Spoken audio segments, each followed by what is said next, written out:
So guys, welcome again to another episode. So let us jump right into it. So Burkina Faso, President of Burkina Faso, Ibrahim Traore, just released a statement stating he's banning BBC, Voice of America from broadcasting in Burkina Faso because of their spreading lies and propaganda, unconfirmed reports, and also the France 24 channel.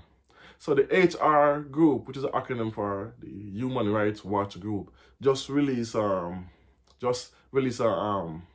story saying that the Burkina Faso soldiers unalive a little over 200 people in Burkina Faso, and it's a massacre and it's a human rights violation and blah blah blah. But where are these same Human Rights Watch group and the Gaza situation happening right now in Palestine? They are nowhere to be found.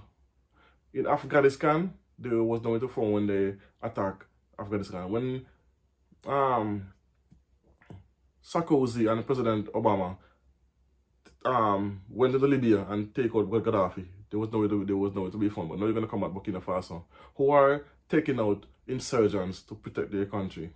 Here comes them spreading propaganda and lies. So anyway, let us dive into it. So the Burkina Faso citizens, when they heard this story, they had a march and they protest that these are lies spreading on their government. They love their government and they back their government 100% in all what they do. So, but these are the Burkina Faso government released a statement. So let us read it and then we're gonna dissect it after. So let's go. On Monday, Britain and the United States said they were gravely concerned a few days after HR published a report accusing soldiers of unaliving at least 223 people, including 56 children, in revenge attacks on two villages on February 25th. London and Washington jointly urged the Ouagadougou to thoroughly investigate these massacres and hold those responsible to account. The military rulers of Burkina Faso dismissed the reports as baseless, which is facts because they don't have any evidence. Shopkeepers and private sector workers marched towards the embassy mid-afternoon, draped in Russian and Burkina Faso flags, chanting anti-imperialist slogans. The embassy was protected by riot police.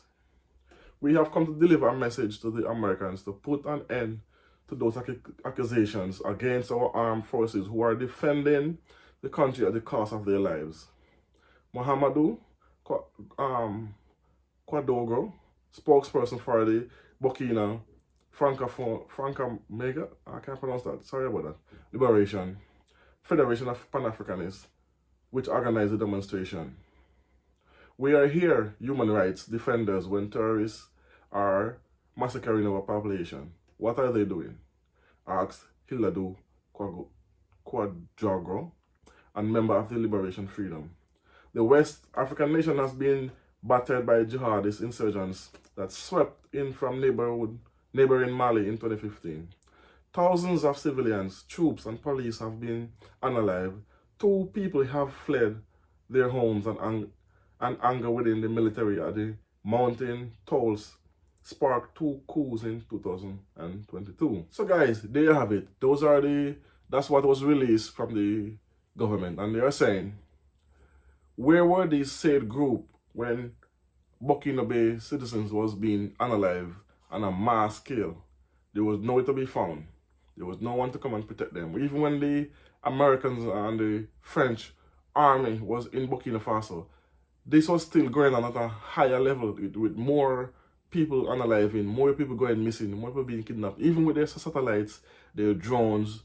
And don't forget the Americans have a base in 101 in Niger, where they have $100 million base with multiple drones. So you cannot find these people. Burkina Faso President Ibrahim Traore bought 12 attack drones from Turkey and helicopters, and he already take back over 20% of the land seized by the insurgents. So how is it he can do this in less than 3 months, and you have been there for 10 years, and they're having more attacks, more kidnapping? There's no relenting. They keep capturing more and more property in these countries. Where was the human rights group then, as they was asking? This will show you that they're using this human rights group as a way to paint these Sahel countries as this merciless evil people, because without us, they cannot have a better Africa. That's what they're saying, basically. Without the Americans and the French, Africa gonna go down the drain. Africa will go down the drain, and they're gonna have more, according to them, they're saying more citizens and more innocent people will become alive and unalive by their own army. So they're trying to sow distrust. But it backfired, because surprisingly, well, not surprisingly, because this has been happening, the citizens take to the streets and tell them, nope, we're not having this propaganda anymore. We believe in our army 100%. These men give their lives to protect us, to make sure we're not unalive or kidnapped. And the 3 Sahel countries who joined the AES group, which is to attack when they attack all, they have been doing a great job pushing back all these jihadist groups, because they're having less and less and less attacks. Countries, coincidentally, who are in the ECOWAS, who is backed by the Americans still and the French, having more insurgent attacks than these 3 countries. Nigeria, Senegal, but not Senegal anymore, because they're coming over to the Sahel countryside. Cameroon, all these countries are still having more insurgent attacks. So how is it countries that they are in are still being attacked, while Burkina Faso are winning back acres of land, taking back, retaking control of these area that was stolen, not stolen, that was captured by these insurgents, and now they take it back. And now the citizens are now breathing a breath of fresh air, because they can get to move around the world in fear. Yes, because that is what they take a situation they don't know nothing of. I'm talking about the human rights group and the Americans and the French, and they come together and cook up this grand scheme. Let's paint them as these killers, and then people will turn against them, and then we don't have to beg us to come back into their countries. But it backfires, and you have the opposite effect, which means the citizens are now back in their army 100%. 100%.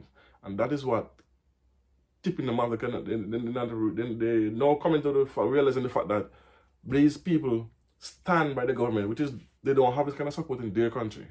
Because in America, it's a big fight going on with, going to have a civil war breakout soon over there, because blacks against whites, Democrats against Republicans. So it's a whole, in France there's striking happening all over the country, and farmers striking, teachers striking, government people are striking, older people striking because of tax increases and all that. Because what? They're not making the billions they used to make from these countries anymore. So they want back those money.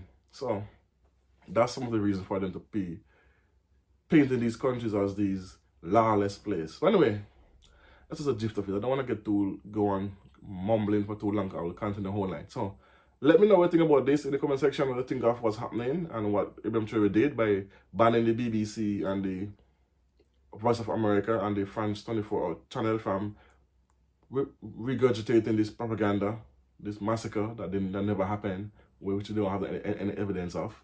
And let me know what you think about it in the comment section, as always. Tell a friend, like, comment, share, subscribe. Boom.